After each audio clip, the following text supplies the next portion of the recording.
आज की चर्चा का विषय रहेगा डाइकोट एंड मोनोकोट सीड क्या होते हैं, डाइकोट और मोनोकोट सीड में क्या अंतर है और इनके एग्जाम्पल्स क्या हैं। तो सबसे पहले हम जानते हैं कि डाइकोट सीड किसे कहते हैं। वे बीज जिसमें दो बीज पत्र होते हैं उन्हें हम डाइकोट सीड कहते हैं और जिनको हम आसानी से दो भागों में डिवाइड कर सकें। जैसे इस चिकपी के सीड को आप देखेंगे, इसमें दो कोटिलेडन्स आपको इस पिक्चर में क्लियरली दिखाए गए हैं। तब इस सीड को आप तोड़ेंगे, चिकपी के सीड को, तो ये दो कोटिलेडन्स में टूट जाएगा क्योंकि इसमें दो कोटिलेडन्स होते हैं, इसलिए इसको डाइकोट सीड कहते हैं। अब बात करते हैं मोनोकोट सीड किसे कहते हैं। तो मोनोकोट सीड वे सीड होते हैं जिनमें केवल एक ही बीज पत्र होता है, यानी डिवाइड करने पर वो डिवाइड नहीं हो सकता। उन्हें हम मोनोकोट सीड या एक बीज पत्री बीज कहते हैं। जैसे गेहूं और मक्का का बीज आप देखेंगे तो इन बीजों को आप दो जगह डिवाइड नहीं कर सकते क्योंकि इनमें केवल एक ही बीज पत्र पाया जाता है। अब बात करते हैं हम कि डाइकोट और मोनोकोट सीड में क्या डिफरेंस होता है। तो सबसे पहले हम जानते हैं कि डाइकोट सीड में दो हाल्व्स होते हैं, यानी दो बीज पत्र होते हैं, उनको दो जगह हम डिवाइड कर सकते हैं।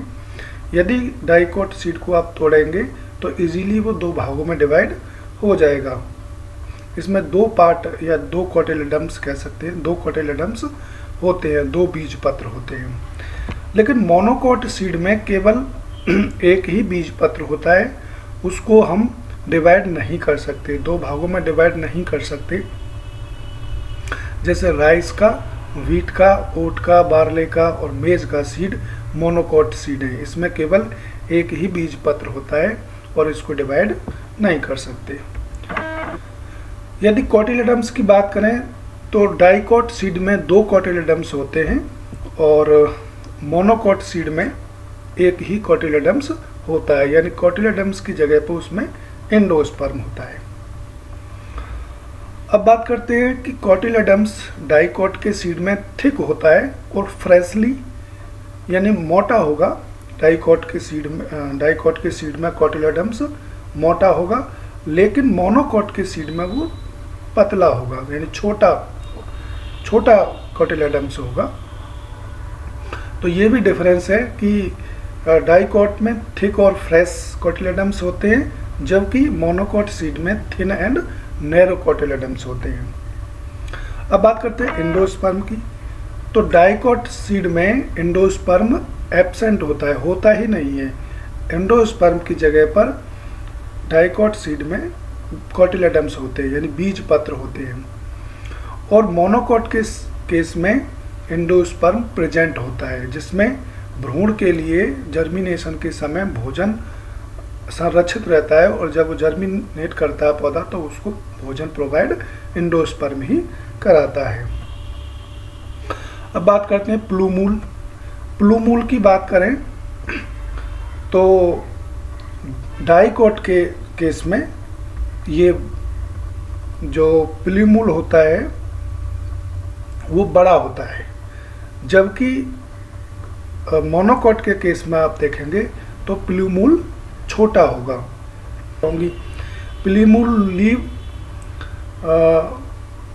डाइकोट में फोल्डेड होंगी और मोनोकोट में रोल्ड होंगी। अब बात करते हैं एम्ब्रियो। मोनोकोट सीड में एम्ब्रियो छोटा होता है, जबकि डाइकोट सीड में एम्ब्रियो बड़ा होता है जनरली। अब बात करते हैं सीड के अलावा मोनोकोट क्रॉप और डाइकोट क्रॉप में क्या डिफरेंस है। यदि आप रूट देखेंगे तो डाइकोट क्रॉप में रूट जो है टैप रूट होगी, यानी मूसला जड़ होगी। दो प्रकार की जड़ होती हैं, मूसला जड़ और अपस्थानिक जड़। तो टैप रूट यानी मूसला जड़ डाइकोट के केस में होगी। किसी भी पौधे की जड़ देख करके आप ये पता लगा सकते हैं कि इस क्रॉप का सीड डाइकोट होगा और इस फसल का बीज या इस क्रॉप का बीज मोनोकोट होगा। तो जड़ को देख करके जिसमें टैप रूट होती है वो डाइकोट प्लांट होते हैं जनरली, और जिसमें मोनोकोट क्रॉप में फाइब्रस रूट होती है यानी अपस्थानिक जड़ें होती हैं। जैसे अपस्थानिक जड़ें आप देखेंगे गेहूं में, जई में, जौ में, मक्का में, ज्वार में, बाजरा में, इसमें फाइब्रस रूट होती हैं, अपस्थानिक जड़ें होती हैं, क्योंकि ये मोनोकोट क्रॉप हैं। जबकि दूसरे केस में आप देखेंगे तो जितनी भी पल्स हैं उनमें सभी में टैप रूट होती है, क्योंकि वो सभी द्विबीजपत्री क्रॉप होती हैं। अब बात करते हैं पत्ती को देख करके आप कैसे पता लगाएं कि ये डाइकोट क्रॉप है या मोनोकोट क्रॉप है, या किसी क्रॉप का बीज मोनोकोट होगा या डाइकोट होगा। तो डाइकोट के केस में आप देखेंगे कि पत्ती में जो सरा विन्यास आप देखेंगे, विनेशन को देख करके आप ये पता लगा सकते हैं कि ये प्लांट का सीड डाइकोट होगा, जिसमें रेटिकुलेट विनेशन यानी जालका रूपी सरा विन्यास जिस क्रॉप की पत्तियों में होगा वो डाइकोट क्रॉप होंगी, उनका डाइकोट सीड होगा। इस पिक्चर में, पहले पिक्चर में आप देखेंगे कि जालका रूपी सरा विन्यास इसमें है, यानी जालका रूपी सरा विन्यास का मतलब होता है कि जो ये मिड रिप आप देख रहे हैं, मध्य सिरा, इसके समांतर कोई भी दूसरी सिरा नहीं है, या इधर उधर जा करके ये जाल जैसा बना रखा है इन्होंने सिरा ने, इसलिए इसको जालका रूपी सिरा विन्यास या रेटिकुलेट विनेशन कहते हैं। इस प्रकार का विनेशन किसी भी क्रॉप में दिखता है तो जनरली वो डाइकोट क्रॉप होगी। अब दूसरे केस में हम कहें मोनोकोट क्रॉप या मोनोकोट सीड के जो लीव्स होंगी वो कैसी होंगी, तो उनमें समांतर सिरा विन्यास होगा यानी पैरेलल विनेशन। पैरेलल विनेशन का मतलब है कि ये आप मिडरिप देख रहे हैं और इसके ही समांतर सारी सिराएं हैं, यानी इसके ही अनुरूप हैं। ये मिडरिप के जैसे मिडरिप जा रही है उसी के बराबर में दूसरी भी सिराएं चल रही हैं, इसलिए इसको समांतर सिरा विन्यास कहते हैं, पैरेलल विनेशन कहते हैं। तो आप पौधे को देख करके ये पता लगा सकते हैं कि ये डाइकोट क्रॉप है या ये मोनोकोट क्रॉप है।